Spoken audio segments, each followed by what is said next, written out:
कि जो नफरत देश में फैलाई जा रही है उसके खिलाफ कोई ना कोई एक्शन लेना पड़ेगा।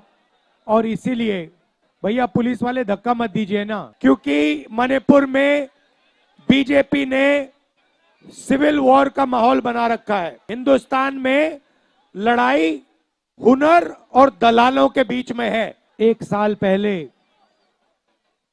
हमने भारत जोड़ो यात्रा की, कन्याकुमारी से कश्मीर चले और उसमें हमारी सोच थी कि जो नफरत देश में फैलाई जा रही है उसके खिलाफ कोई ना कोई एक्शन लेना पड़ेगा। और इसीलिए भैया पुलिस वाले धक्का मत दीजिए ना,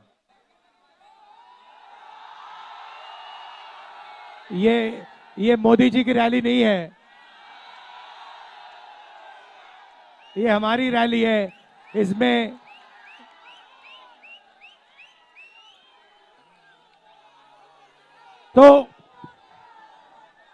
तो हमने पिछले वाले यात्रा में नफरत के बाजार में मोहब्बत की दुकान खोली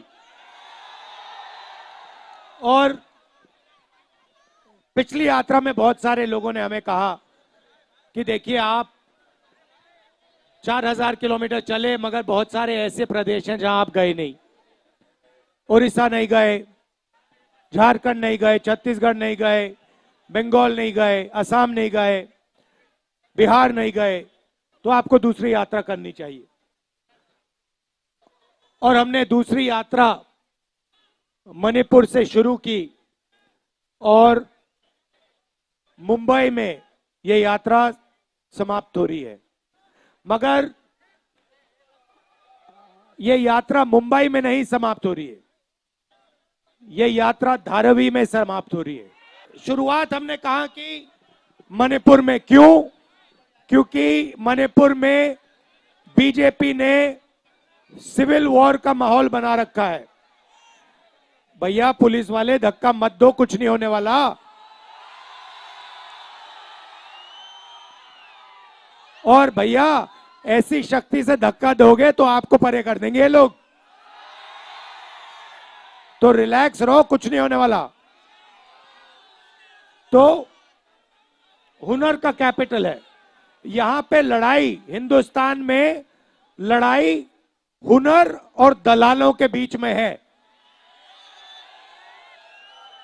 धारावी और अदानी के बीच में है।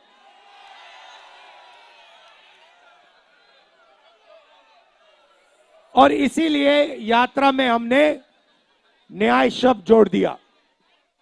अब पूरे हिंदुस्तान में गरीबों के साथ अन्याय हो रहा है, किसानों के साथ अन्याय हो रहा है, मजदूरों के साथ अन्याय हो रहा है। जहां भी हम देखें वही 2-3 नाम दिखाई देते हैं, अदानी अंबानी, अदानी अंबानी, अदानी अंबानी। ये धारावी जो है ये जमीन आपकी है, आपकी मेहनत की जमीन है। अब ये जमीन वही दलाल लोग आपसे छीनने की कोशिश कर रहे हैं। और अदानी के पीछे देश का प्रधानमंत्री है। अदानी अकेला नहीं खड़ा है, अदानी के पीछे देश का प्रधानमंत्री खड़ा है। देश का प्रधानमंत्री खड़ा है। उसके पास ईडी, सीबीआई, इनकम टैक्स, चंदा मामा, ये उनके पीछे शक्ति खड़ी हुई है। दुनिया का सबसे बड़ा एक्सटॉर्शन रैकेट हिंदुस्तान की सरकार चला रही है। हजारों करोड़ रुपए नरेंद्र मोदी की पार्टी को बॉन्ड्स में दिए गए। क्यों दिए गए?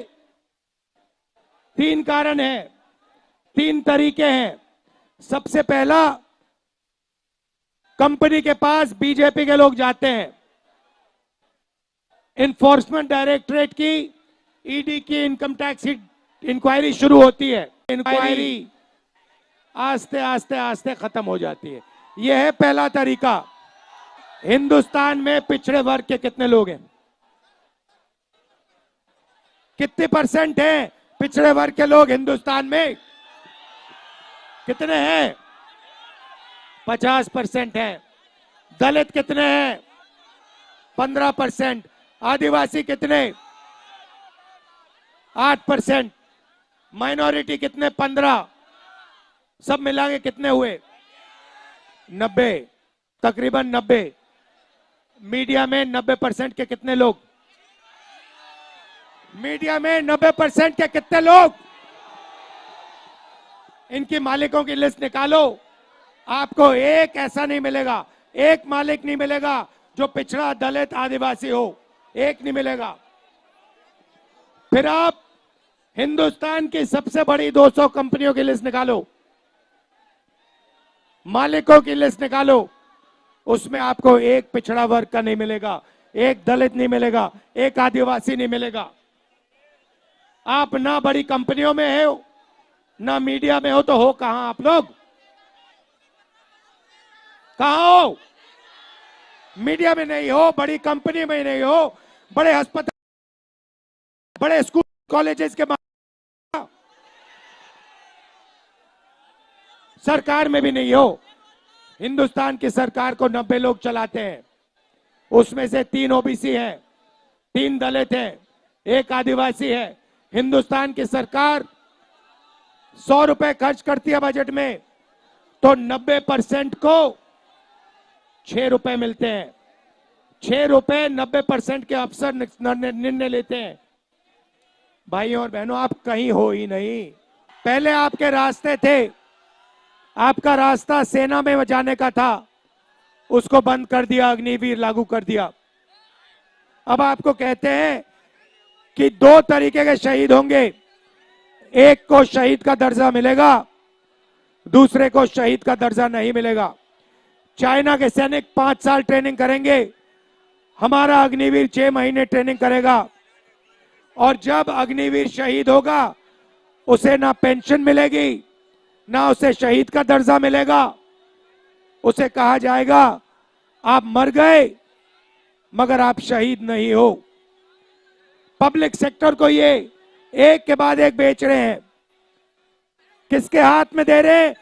उन्हीं अदानी अंबानी के हाथ में दे रहे हैं। हाँ, तो यही बात हो रही है। मैं आपसे सिर्फ ये कह रहा हूं, आप जग जाओ। आपको लूटा जा रहा है, 24 घंटे आपको लूटा जा रहा है और आप देखते जा रहे हो। मैनिफेस्टो में हमने क्रांतिकारी काम करना है। पहला काम जाति जनगणना, इससे सबकी गिनती हो जाएगी, सबको पता लग जाएगा किसकी कितनी आबादी।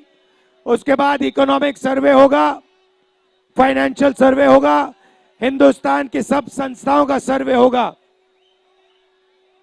सबको पता लग जाएगा हिंदुस्तान के धन में किसकी कितनी भागीदारी है।